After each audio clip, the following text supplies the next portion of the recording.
আরজিকর হাসপাতাল আজ আবারও উত্তপ্ত হয়ে ওঠে। হুমকি সংস্কৃতির অভিযোগে আবারও প্রতিবাদে মুখর হন জুনিয়র চিকিৎসকরা। আরজিকর হাসপাতাল চত্বরে রীতিমতো স্লোগানিং চলে এই হুমকি সংস্কৃতির বিরুদ্ধে। আজ অভিযুক্ত তাদের মধ্যে অনেকেই আজ তদন্ত কমিটির মুখোমুখি হয়েছিলেন। অভিযুক্তদের দেখেই আরজিকর হাসপাতালে বিক্ষোভ চলতে শুরু করে এবং বিক্ষোভে আরজিকরের জুনিয়র চিকিৎসকেরা তারা বিক্ষোভ দেখাতে শুরু করেন। শাস্তির দাবি তাদের তরফ থেকে ওঠে।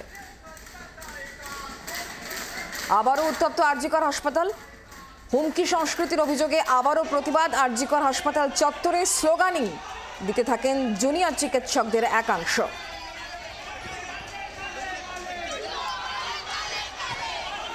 অভিযুক্ত 12 জন যখন সন্ধ্যাবেলা বের হন তখন তাদেরকে দেখে চোর চোর স্লোগানও দেন।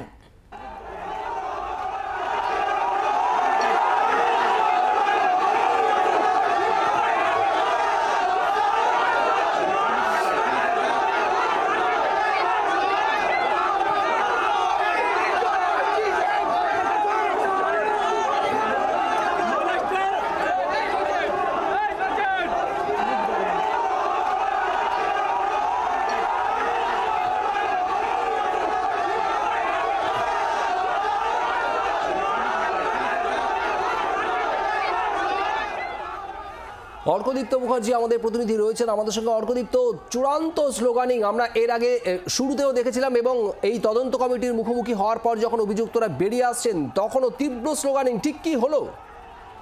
দেখো, আজকে 12 জনকে হয়েছিল এই বিশেষ তদন্ত কমিটির তরফ থেকে যে কার্যকর গঠিত হয়েছে। মোট প্রথমে 51 জনের একটি তালিকা দেওয়া হয়েছিল জুনিয়র ডাক্তারদের তরফ থেকে বা আন্দোলনকারীদের তরফ থেকে, যে এই 51 জন যে থ্রেট কালচারের যে বারবার অভিযোগ উঠছে আরজিকরে, এই 51 জনের বিরুদ্ধে কিন্তু মূল অভিযোগ ছিল।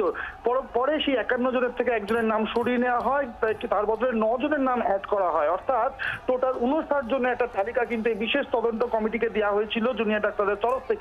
এই 59 জনের মধ্যে প্রথমে আজকে 12 জনকে ডাকা হয়েছিল জিজ্ঞাসাবাদ করার জন্য এবং তার মধ্যে থেকে 5 জনকে জিজ্ঞাসাবাদ করা হয়েছে। কেন সকলকে করা যায়নি তাদের বক্তব্য হচ্ছে, যেহেতু যারা উইটনেস ছিলেন বা যারা অভিযোগকারী ছিলেন, যারা সাইন করেছেন, তাদের প্রত্যেকের বক্তব্য রেকর্ড করা হয়েছে, স্টেটমেন্ট নোট ডাউন করা হয়েছে এবং তাতে সেটা এত বেশি মানুষ এত বেশি অভিযোগ করেছেন ফলে দীর্ঘ সময় বেরিয়ে যায় তাতে।